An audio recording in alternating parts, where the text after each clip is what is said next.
Good morning class. Today we will read chapter 3 synthetic fibers and plastics. Synthetic fibers and plastics. What are synthetic fibers? And these all are man-made fibers, and man-made fibers are also known as synthetic fibers. ये हमने पहले वाली classes में भी पढ़ रखा है. Synthetic fibres, natural fibres. Fibres को हम अलग अलग 3 ग्रुप्स में डिवाइड करते हैं. That is natural and synthetic, and third one is dietary fibre, जो कि हम इनटेक करते हैं हमारे फूड के साथ में. तो इस चैप्टर में सिर्फ हम सिंथेटिक फाइबर्स और प्लास्टिक्स के बारे में रीड करेंगे, जो कि मैन मेड मटीरियल्स हैं. The clothes which we wear are made of fabrics. जो कपड़े हम पहनते हैं वो सब किससे बने हुए होते हैं? फैब्रिक से बने हुए होते हैं. Fabrics are made from fibers obtained from natural और artificial sources.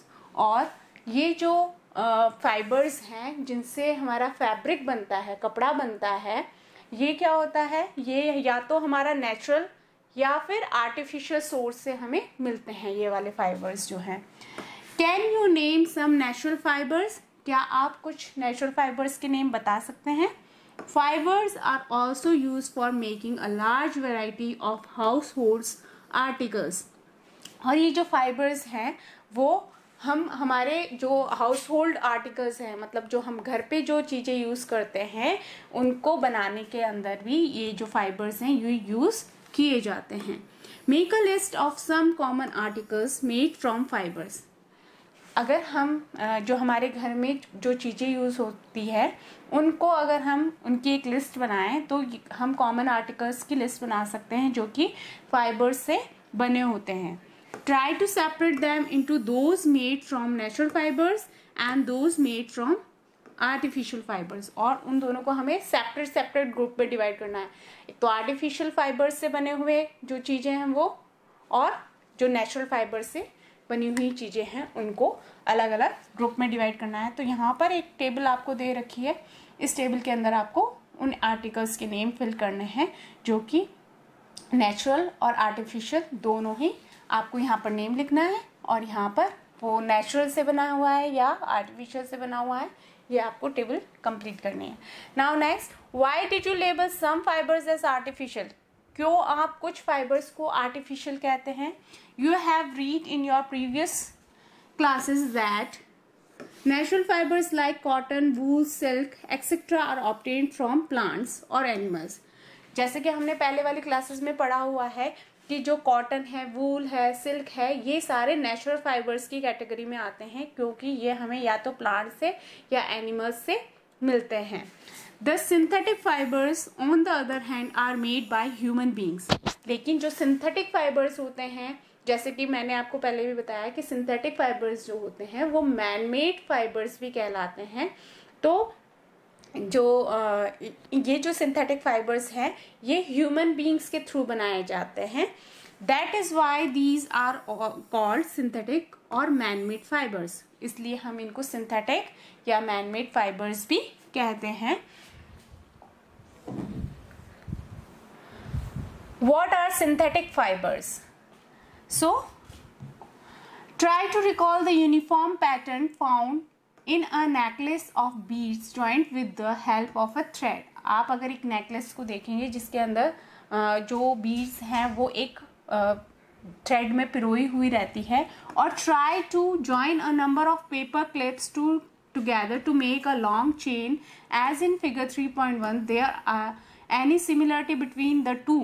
तो यहाँ पर आप देखिए, एक तो आपको मोतियों की माला आपको दिख रही होगी जो कि आपने थ्रेड में पिरो दी गई है, और यहाँ पर पेपर क्लिप्स से एक चेन बनाई गई हुई है. तो इन दोनों में क्या सिमिलरिटी आपको दिखाई दे रही है? अ synthetic fibre is also a chain of small units join together. तो जैसे हमने ये पिक्चर में देखा कि ये चेन है, मतलब वन बाय वन एक दूसरे से बीड्स भी जो है एक दूसरे से अटैच की गई है with the help of thread, और ये यहाँ पर पेपर क्लिप्स भी यूज़ करके एक चेन बनाई गई है। तो इसी तरह से जो सिंथेटिक फाइबर्स होते हैं ये भी छोटी छोटी यूनिट्स को एक इकट्ठा करके और एक चेन बनाई जाती है। Each small unit is actually a chemical substance, और एक जो यूनिट होती है वो एक केमिकल सब्सटेंस होता है। तो बहुत सारे केमिकल सब्सटेंस मिलकर क्या बनाता है, हमारे सिंथेटिक फाइबर बनाते हैं। Many such small units combine to form a large single unit called a polymer, और इसको हम जब छोटी छोटी यूनिट्स मिलकर और एक बड़ा जो है लार्ज यूनिट बनाती है तो उसको हम बोलते हैं polymer. The word polymer comes from 2 Greek words, और ये जो वर्ड जो पॉलीमर है वो 2 वर्ड से मिलकर बना है। 2 जो ग्रीक के 2 वर्ड्स है उनसे मिलकर बना है, पॉली और MER मर।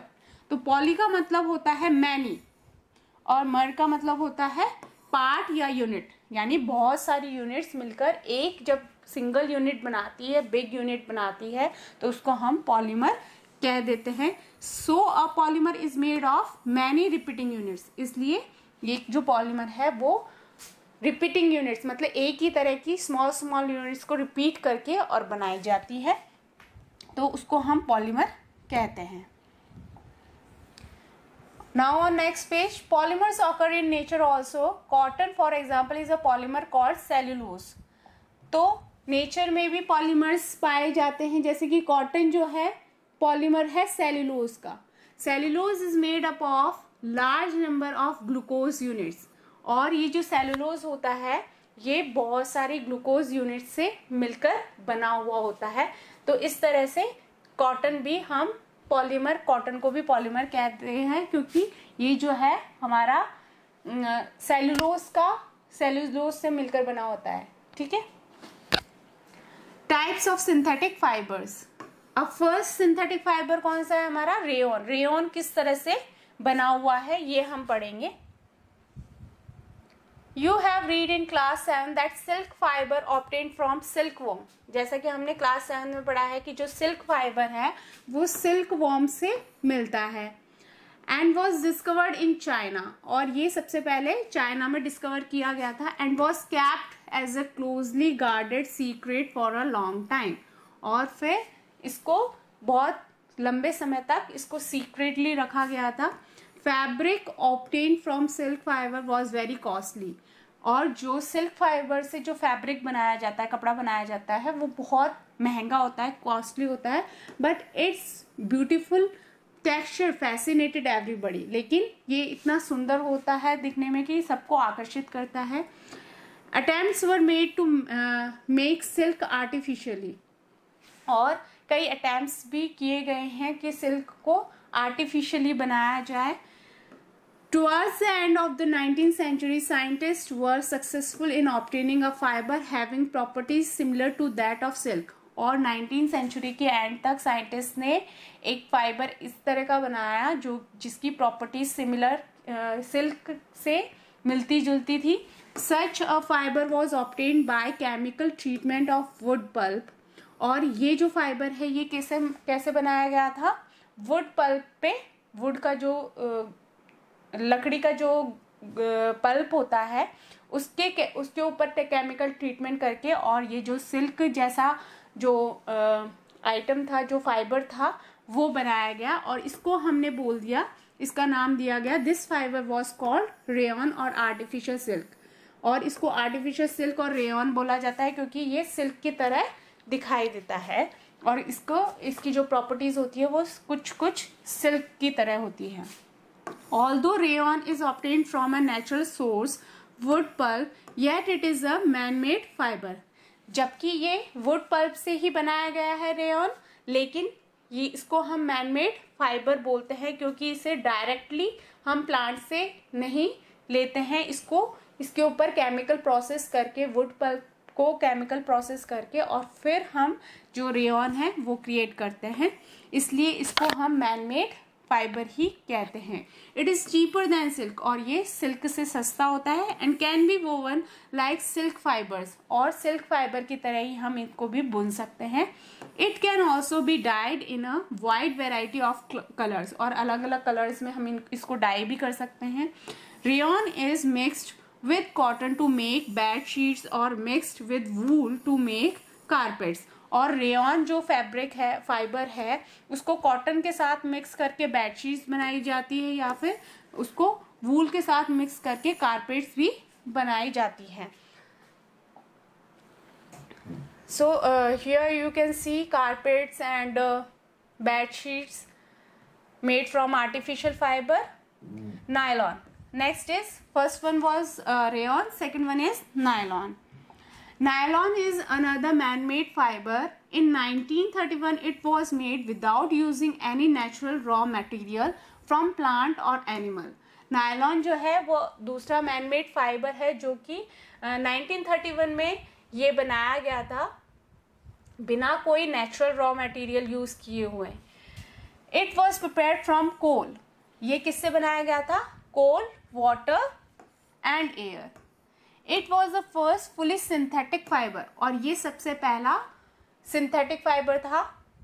फुली सिंथेटिक फाइबर क्यों? क्योंकि इसके अंदर कोई नेचुरल सोर्स यूज नहीं किया गया था, नेचुरल रॉ मटेरियल यूज नहीं किया गया था जो कि हमें प्लांट या एनिमल से मिल रहा है। नायलॉन फाइबर वॉज स्ट्रॉन्ग, और जो नायलॉन फाइबर होता है वो बहुत स्ट्रॉन्ग होता है, इलास्टिक होता है और लाइट इन वेट होता है। It was lustrous and easy to wash, और ये बहुत ही शाइनी था और ईजी टू वॉश था। So it became very popular for making clothes, इसलिए ये उस टाइम पे बहुत ही पॉपुलर हो गया क्लोथ्स बनाने में, इसके क्लोथ्स बनाए गए। We use many articles made from nylon such as socks, ropes, tents, toothbrushes, car seat belts, sleeping bags, curtains, etc. तो ये सारी चीजें नायलॉन से बनाई जाती है। नायलॉन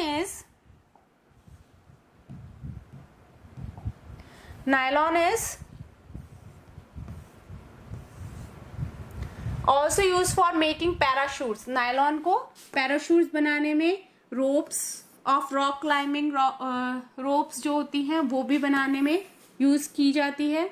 और nylon thread is actually stronger than a steel wire, nylon जो थ्रेड होता है वो स्टील वायर से भी ज्यादा मजबूत होता है। Let us find out. Take an iron stand with a clamp. Take a cotton thread of about 60 centimeter length. तो यहाँ पर एक एक्सपेरिमेंट किया गया है जिसके अंदर ये देखा गया है कि जो नायलॉन थ्रेड है वो जो स्टील वायर है उससे भी ज़्यादा स्ट्रॉन्ग होता है। Now next, here it is polyester and acrylic. Polyester is another synthetic fiber. Polyester is another synthetic fiber. Fabric made from this fiber does not get wrinkled easily. जो polyester से बने हुए जो फैब्रिक होता है, कपड़ा होता है, वो इजीली उसके अंदर रिंकल्स नहीं होते हैं, सलवटें नहीं पड़ती हैं। It remains crisp and is easy to wash, और ये बिल्कुल क्रिस्प रहता है और ये इसको इजीली हम वॉश कर सकते हैं। So it is quite suitable for making dress material, इसलिए इसको हम कोई भी हमारा ड्रेस मटेरियल बनाने के लिए हमारे लिए ये सही है। You must have seen people wearing polyester shirts and other dresses. हमने अलग अलग पॉलिस्टर शर्ट्स और ड्रेसेस पहने हुए कई लोगों को देखा होगा। Terylene is a popular polyester, Terylene जो है वो वेल नोन पॉलिस्टर है। It can be drawn into very fine fibres that can be woven like any other yarn। और इसके जो है ये जो पॉलिस्टर है टेरिलिन, इसके बिल्कुल बारीक फाइबर जो थ्रेड है वो बनाया जाता है जिससे कि जो थ्रेड है हमारा yarn जो है वो इजीली बनाया जाता है और उससे जो क्लॉथ्स बनते हैं वो बहुत ही अच्छी क्वालिटी के बनाए जाते हैं। नेक्स्ट है हमारा PET, polyethylene terephthalate is a very familiar form of polyester. ये भी एक पॉलिस्टर का फॉर्म है. It is use for making bottles. और इससे हम क्या बनाते हैं? ये भी पॉलिस्टर है, लेकिन इससे हम फाइबर नहीं बना रहे हैं. इससे हम क्या बना रहे हैं? फैब्रिक नहीं बना रहे हैं. इससे हम बना रहे हैं यूटेंसिल्स, जैसे कि बॉटल्स हो गए, यूटेंसिल्स हो गए, फिल्म्स हो गई, वायर्स हो गए, और भी दूसरे प्रोडक्ट्स हम इस पॉलिस्टर से बनाते हैं. Look around and make a list of things made of polyester. और अगर हम अपने चारों तरफ देखें तो अलग अलग जो चीज़ें हैं वो हमारी पॉलिस्टर से बनी हुई होती हैं. जैसे polyester is actually made up of repeating units of chemical called an Easter. मतलब ईस्टर एक स्मॉल यूनिट है. इसकी एक चेन फॉर्मेशन जो होती है वो पॉलिस्टर कहलाती है. Esters are the chemicals which give fruits their smell. Fabrics are sold by names like polycot, polywool, terrycot etcetera. और ये जो फैब्रिक्स है ये इन नामों से जाने जाते हैं, जैसे पॉलीकॉट है, पॉलीवूल है, टेरिकॉट है, इन सब नामों से जाने जाते हैं. As the name suggest these are made by mixing two types of fibres. जैसे कि आप नाम देख के बता सकते हो कि ये दो फाइबर्स से मिलकर बने हैं. Polycot is a mixture of polyester and cotton. Polycot दो फाइबर्स का मिक्सचर है, पॉलिस्टर और कॉटन का. पॉलीवूल हो गया पॉलिस्टर और वूल का मिक्सचर हो गया. तो इस तरह से मिक्स करके और अलग अलग तरह के आर्टिफिशियल फाइबर्स बनाए जाते हैं. We wear sweaters and use shawls or blankets in the winter. Many of these are actually not made from natural wool, though they appear to resemble wool. ये जो है एक्चुअली में नेचुरल वूल से नहीं बनाए जाते, जो कि हम विंटर में शॉल्स और ये जो स्वेटर्स हैं कई हम अलग अलग तरह के यूज़ करते हैं. लेकिन नेचुरली अगर हम देखें तो ये नेचुरल वूल से नहीं बने होते हैं. ये किससे बने हुए होते हैं? ये दिखते हैं वूल की तरह, लेकिन ये अलग अलग जो सिंथेटिक फाइबर है उसका टाइप होता है. सारे जो है हम ये नहीं बोल सकते कि सारे जो हैं वो वूल से ही बने हुए होते हैं. कुछ एक वूल से बने होते हैं, कुछ एक सिंथेटिक फाइबर से बने होते हैं जिसको हम एक्रिलिक बोलते हैं. These are prepared from another type of synthetic fibre called acrylic. ठीक है. The wool obtained from natural sources is quite expensive. क्योंकि हम नेचुरल सोर्सेज से जो वूल एक्सट्रैक्ट करते हैं वो बहुत एक्सपेंसिव होता है. Whereas clothes made from acrylic are relatively cheap. लेकिन जो एक्रिलिक से जो हमारे वुलन क्लोथ्स बने हुए होते हैं वो बहुत चीप होते हैं, सस्ते होते हैं. They are available in a variety of colours. और ये जो है ये अलग अलग कलर्स की वेराइटी में भी हमें अवेलेबल होते हैं. Synthetic fibres are more durable and affordable which makes them more popular than natural fibres. और ये ज़्यादा दिनों तक चलाऊ होते हैं, ड्यूरेबल होते हैं, अफोर्डेबल होते हैं क्योंकि चीप होते हैं. तो इसलिए ये ज़्यादा पॉपुलर होते हैं in comparison to natural fibre that is wool. Next is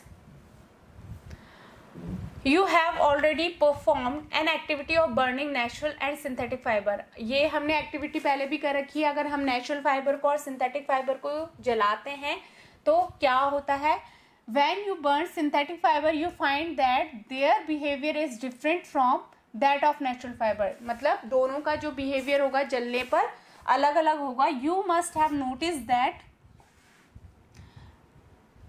synthetic fibers melt on heating. जब हम synthetic fibers को अगर इसका टेस्ट करते हैं हीटिंग पे, अगर हम हीट करते हैं सिंथेटिक फाइबर और नेचुरल फाइबर को तो दोनों का बिहेवियर अलग अलग होगा ऑन हीटिंग. तो सिंथेटिक फाइबर को अगर हम गर्म करते हैं तो जैसे हम गर्म करेंगे वो मेल्ट होना शुरू हो जाता है. This is actually a disadvantage of synthetic fibre. और यही सिंथेटिक फाइबर का डिसएडवांटेज है. If the clothes catch fire it can be disasters. क्योंकि अगर ये जो सिंथेटिक फाइबर्स है इन पे अगर आग लग जाती है तो ये बहुत ही भयानक हो सकती है. The fabric melts and sticks to the body. क्योंकि अगर हमने पहन रखा है और अगर उनमें आग लग जाती है तो ये क्या होता है, ये हमारी बॉडी से ही चिपक जाएंगे. एंड जो पर्सन उसको पहन रखा है उसकी बॉडी पे चिपक जाएंगे. We should therefore not wear synthetic clothes while working in the kitchen और इन अ लेबोरेटरी. इसलिए ये जो सिंथेटिक फाइबर से बने हुए जो क्लॉथ्स हैं इनको हम अगर किचन में वर्क कर रहे हैं तो भी नहीं पहनना है, तो भी यूज़ नहीं करना है, क्योंकि it will catch fire and it will stick to our body. And और लेबोरेटरी में अगर वर्क कर रहे हैं तो भी यूज़ नहीं करना है. All the synthetic fibers are prepared by a number of processes using raw materials of petroleum origin called petrochemicals. जो सभी टाइप के सिंथेटिक फाइबर्स होते हैं वो हमारे जो पेट्रोलियम ओरिजिन के जो हमारे मटेरियल्स हैं उनसे प्रोसेस करके बनाए जाते हैं, जिनको कि हम पेट्रोकेमिकल्स बोलते हैं, क्योंकि ये हमें पेट्रोलियम से मिले हुए होते हैं. इनसे हम सिंथेटिक फाइबर्स बनाते हैं. नेक्स्ट है characteristics of synthetic fibres. Synthetic fibres के क्या कैरेक्टरिस्टिक्स होते हैं, किस तरह से हम पहचान सकते हैं कि ये सिंथेटिक फाइबर हैं. Imagine that it is a rainy day. What kind of umbrella would you use and why? Synthetic fibers possess unique characteristics which make them popular dress materials. They dry up quickly, are durable, less expensive, readily available and easy to maintain. Perform the following activity and learn for yourself. तो इस तरह से अगर हम basically synthetic fibres को या जो artificial fibres हैं उनको अगर हम उनकी प्रॉपर्टीज़ देखें तो ये हमारी जो ड्रेस मटेरियल्स होते हैं ये ड्यूरेबल होते हैं, ज़्यादा दिनों तक चलते हैं, लेस एक्सपेंसिव होते हैं, कम कॉस्टली नहीं होते हैं, चीपर होते हैं और इजीली अवेलेबल हो जाते हैं, इजी टू मेंटेन होते हैं.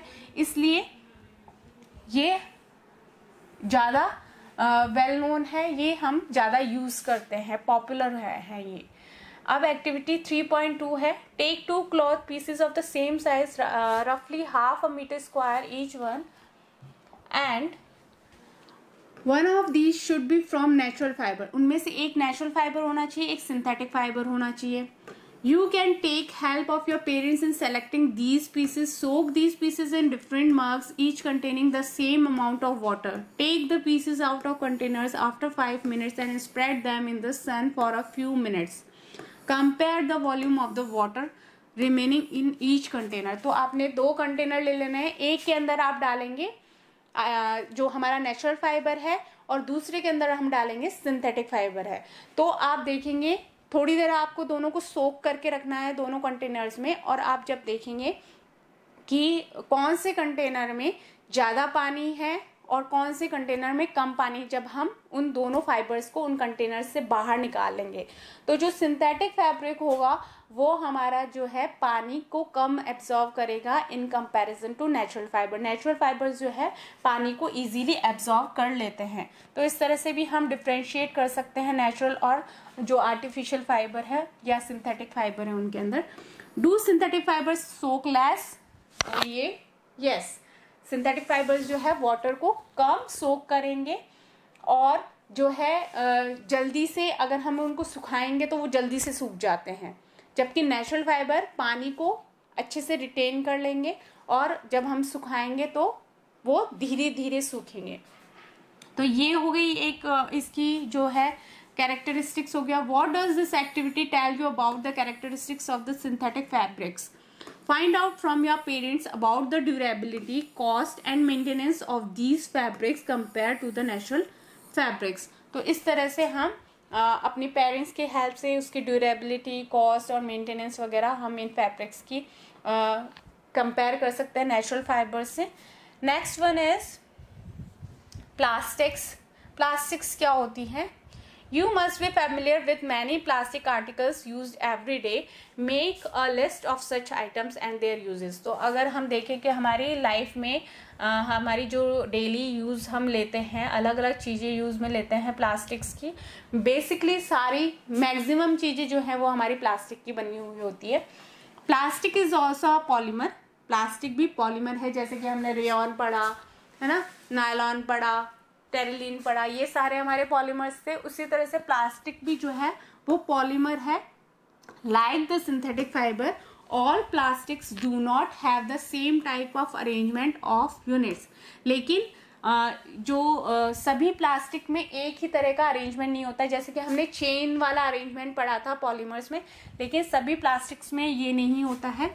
इन some it is linear whereas in others it is cross linked. Plastic articles are available in all possible shapes and sizes, as you can see. Have you ever wondered how this is possible?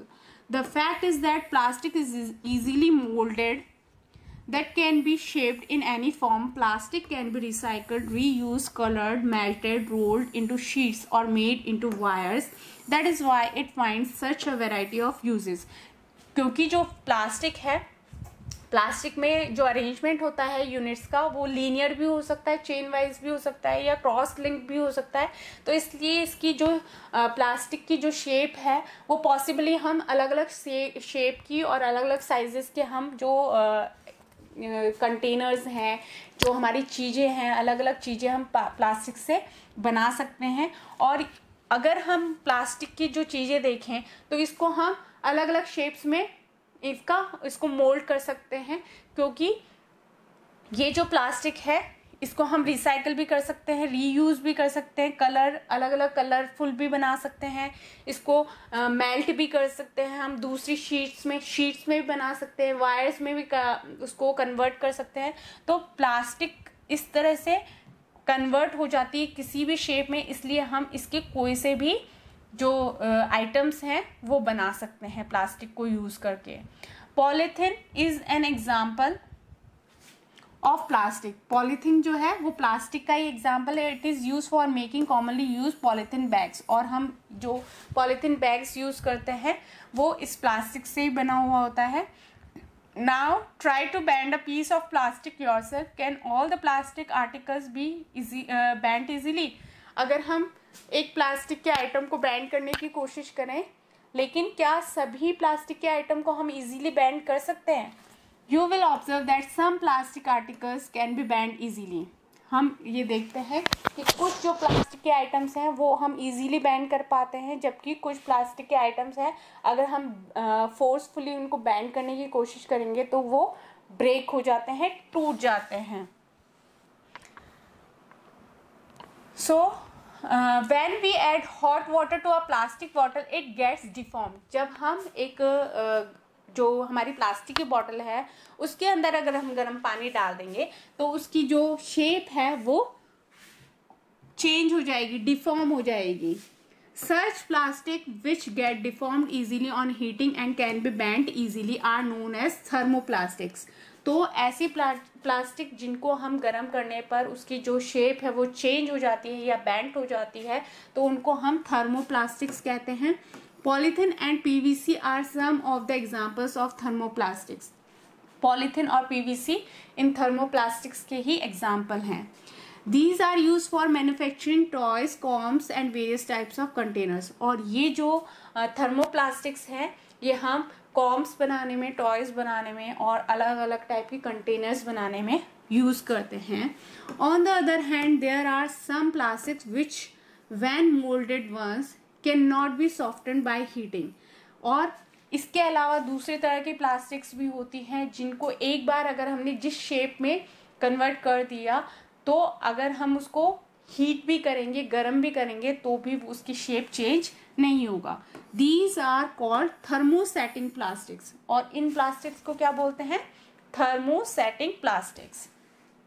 और इसके दो example कौन कौन से हैं? Bakelite और melamine. ठीक है। Bakelite is a poor conductor of heat and electricity. Bakelite जो है वो poor conductor of heat and electricity है। It is use for making electrical switches. तो इसीलिए बैकेलाइट पुअर कंडक्टर है हीट और इलेक्ट्रिसिटी का, इसलिए हम इसको इलेक्ट्रिक स्विचेस बनाने में, हैंडल्स ऑफ वेरियस यूटेंसिल्स, ये सब चीजें बनाने में यूज करते हैं। जबकि मेलामाइन जो है वो वर्सेटाइल मटेरियल है। It resist fire and can tolerate heat better than other plastics. और ये इजीली हीट को टॉलरेट कर सकता है, पिघलेगा नहीं, इसलिए इसको अलग अलग चीजें बनाने में यूज करते हैं। जैसे कि it is use for making floor tiles, kitchenware, fabrics, fabrics जो कि फायर को रेजिस्ट करते हैं, फायर को जिससे हम इन फैब्रिक्स पे फायर कोई भी प्रभाव नहीं डाल सकती है, कोई भी नुकसान नहीं पहुंचा सकती है। The various uses of thermoplastics and thermosetting plastics. अब यहाँ पर जो है आपको टेबल दे रखी है फिगर 3.8, जिसके अंदर जो वेरियस यूजेस है थर्मोप्लास्टिक्स के और सेटिंग प्लास्टिक्स के वो आपको दे रखे हैं। प्लास्टिक एज मटेरियल,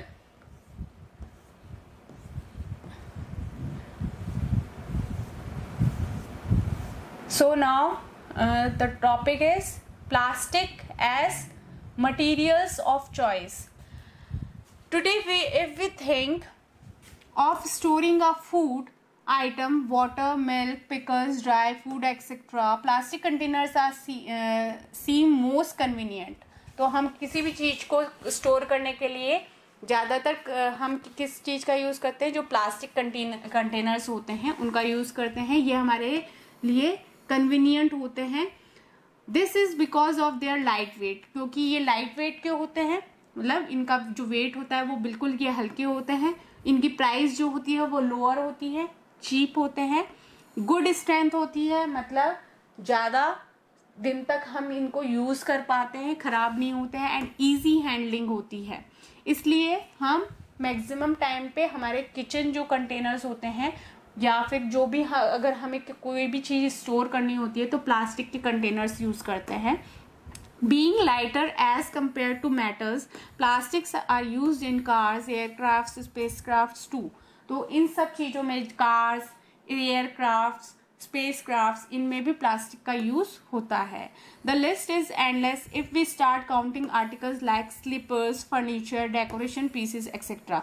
तो अगर हम प्लास्टिक के आइटम्स को काउंट करने लगे तो ये जो लिस्ट होगी वो हमारी एंडलेस होगी, क्योंकि हमारे जो प्लास्टिक के आइटम्स हैं वो हर जगह यूज़ होते हैं और अलग अलग तरह के प्लास्टिक के आइटम्स हम देख सकते हैं हमारी डेली लाइफ में। You know that metals like iron get rusted when left exposed. अब देखो जो प्लास्टिक की जो कैरेक्टरिस्टिक है फर्स्ट वाली की, ये नॉन रिएक्टिव होता है। कि जैसे कि हमने आयरन को अगर खुले में रख देते हैं, मॉइस्चर एयर जो मॉइस्चर जिसके अंदर मॉइस्चर प्रेजेंट है, ऐसी एयर के कांटेक्ट में रख देते हैं, खुले में रख देते हैं, तो क्या होता है उसमें जंग लग जाता है। लेकिन जो प्लास्टिक है वो वाटर और एयर के साथ में रिएक्ट नहीं होती है, इसलिए जो प्लास्टिक है उसके ऊपर जंग नहीं लगता है। That is why they are use to store various kinds of materials including many chemicals. इसलिए प्लास्टिक्स को हम बहुत सारे चीज़ों को स्टोर करने में यूज़ करते हैं, क्योंकि वो इजीली रिएक्ट नहीं करता है वाटर और एयर के साथ में, इसलिए उस पर जंग भी नहीं लगता है, इसलिए और दूसरे केमिकल्स के साथ में भी कम रिएक्शन करता है, तो इसलिए केमिकल्स भी स्टोर करने में हम प्लास्टिक के कंटेनर्स यूज़ करते हैं। अब नेक्स्ट क्या कैरेक्टरिस्टिक हो गया इसका, plastic is light and strong. Plastic जो होती है वो लाइट होती है, लाइट वेट होती है, स्ट्रॉन्ग होती है और ड्यूरेबल होती है। टॉक टू योर पेरेंट्स और grand parents about the types of buckets that were used in past. What is the material of the buckets और mugs you are using today? What are the advantages of using a plastic container? Since plastic is very light, strong, durable and can be molded into different shapes and sizes, it is used for various purposes. तो ये जो plastic है, अगर हम पहले की बात करें तो अगर हम अपने पेरेंट्स से पूछें कि पहले के टाइम पे किस तरह के बकेट्स वगैरह, मग्स वगैरह यूज़ किए जाते हैं, और अगर हम आज देखें कि आज के जो प्लास्टिक कंटेनर्स हैं वो कैसे होते हैं, और जो प्लास्टिक है जब से हम बहुत टाइम से यूज़ कर रहे हैं, लेकिन आज भी प्लास्टिक कैसी है, लाइट है, स्ट्रॉन्ग है, ड्यूरेबल है, और इसको हम किसी भी शेप में, साइज में कन्वर्ट कर सकते हैं। अब जो हमारे अलग अलग यूजेस होते हैं प्लास्टिक के, तो इसलिए हम प्लास्टिक को अलग अलग तरह से कन्वर्ट कर सकते हैं, उसको डीमोल्ड या दूसरी शेप में चेंज कर सकते हैं।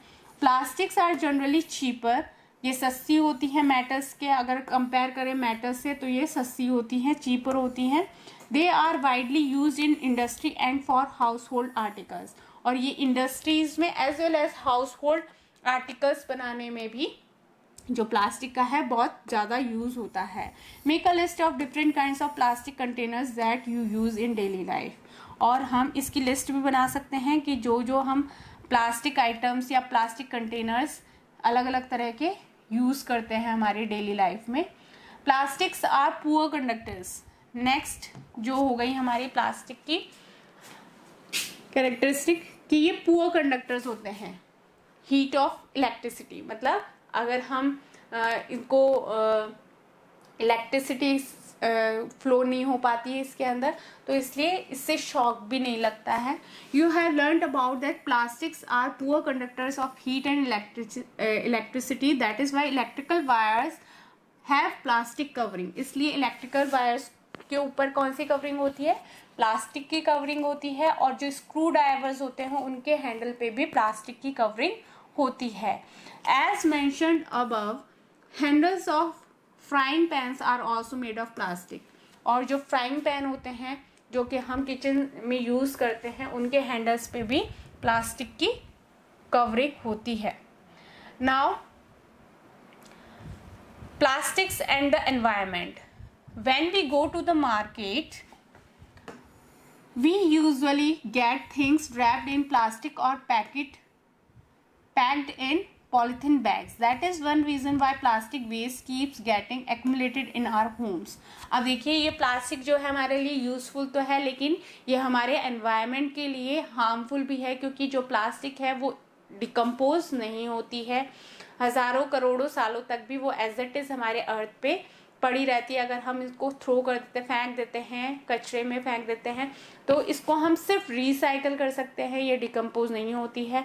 तो अगर ये जो है डिकम्पोज नहीं होती है और हम इसको ऐसे ही कचरे में फेंक देते हैं, तो ये हमारे एनवायरनमेंट को बहुत नुकसान पहुंचाती है। और ये जो प्लास्टिक वेस्ट है, हम जो भी सामान लेके आते हैं वो प्लास्टिक के रैपर्स में, प्लास्टिक के कवर्स में इनमें लेके आते हैं और इनको हम थ्रो कर देते हैं, जिसकी वजह से जो प्लास्टिक वेस्ट है वो हमारे घरों में कंटिन्यूसली जमा होता जाता है और इसको हम फिर थ्रो कर देते हैं गार्बेज बैग्स में। Ultimately plastic finds its way to the garbage. Disposal of plastic is a major problem. Why? A material which gets decomposed through natural process such as action by bacteria is called biodegradable. तो जो easily, जो हमने जितने भी products पढ़े, जैसे कि जो नेचुरल प्रोडक्ट्स थे, जो हमारे प्लांट्स थे, एनिमल्स थे, इनसे जो चीज़ें बनी हुई थी वो नेचुरल प्रोडक्ट्स कहलाती हैं, क्योंकि ये इजीली जो बैक्टीरिया के थ्रू या हमारे माइक्रो ऑर्गेनिजम्स हैं इनके थ्रू डिकम्पोज कर दी जाती है।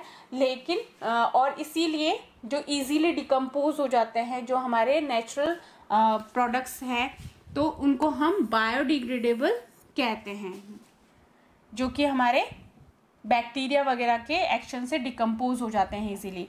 जबकि नॉन बायोडिग्रेडेबल चीज़ें कौन सी हो गई? A material which is not easily decomposed by natural processes। और जो ऐसा मटेरियल जो कि इजीली बैक्टीरिया या अदर माइक्रो ऑर्गेनिजम्स के थ्रू डिकम्पोज नहीं किया जा सकता है, तो इनको हम नॉन बायोडिग्रेडेबल मटेरियल्स कहते हैं। नॉन बायोडिग्रेडेबल थिंग्स हो गई है हमारी। अब यहाँ पर देखिए आपको बायोडिग्रेडेबल और नॉन बायोडिग्रेडेबल चीज़ों की आपको एक लिस्ट दे रखी है कि कौन सी चीज़ें वो कितने दिन में डिकम्पोज हो जाती हैं और इनको हम बायोडिग्रेडेबल बोलेंगे या फिर नॉन बायोडिग्रेडेबल बोलेंगे। तो ये हमारी पूरी, जैसे वेजिटेबल वेस्ट, फ्रूट्स है, फूड स्टफ है, वेस्ट जो फूड है हमारा वो है, वो 1 से 2 वीक में डिकम्पोज होना शुरू हो जाता है और 1 से 2 वीक में हमारा डिकम्पोज हो जाता है, इसलिए इसको हम बायोडिग्रेडेबल बोलते हैं। पेपर जो है वो भी हमें वुड से मिलता है, तो नेचुरल है ये भी, तो ये 10 to 30 डेज लेता है डिकम्पोज होने में, ये भी बायोडिग्रेडेबल है।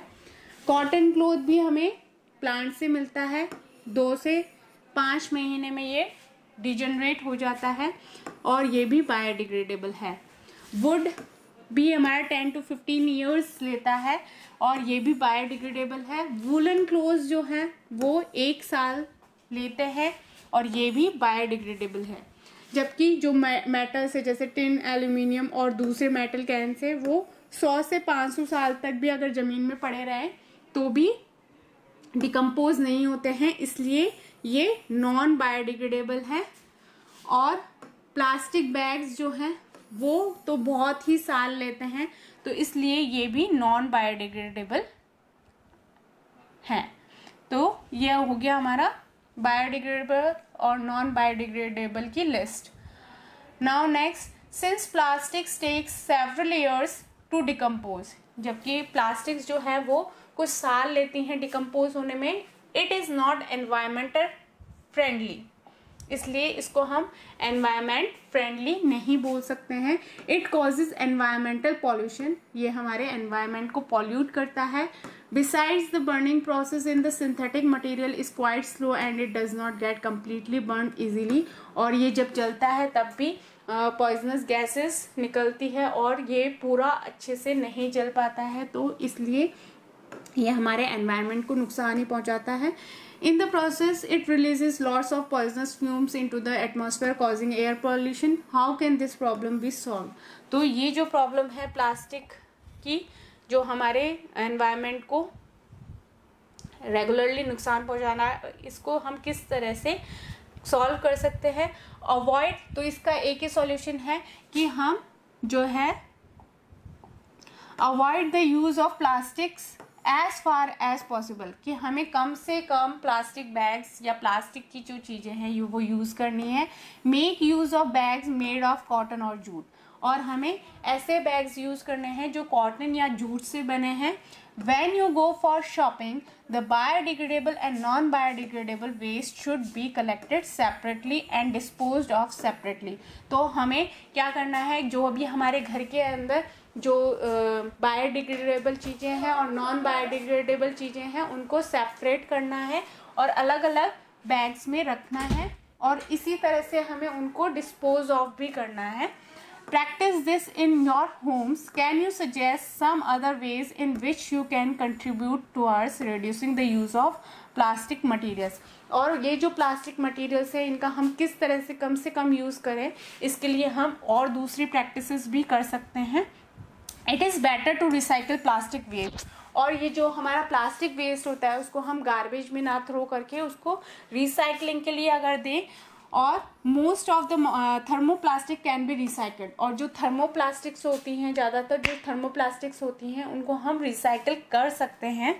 Make a list of items that can be recycled, और आप ऐसे आइटम्स की लिस्ट बनाइए जिसको कि आप रिसाइकल कर सकते हो, तो उनको आप गार्बेज में ना थ्रो करके और उनको रिसाइकल करवा सकते हो। However, during recycling, certain coloring agents are added. This limits its uses, especially for storage of food.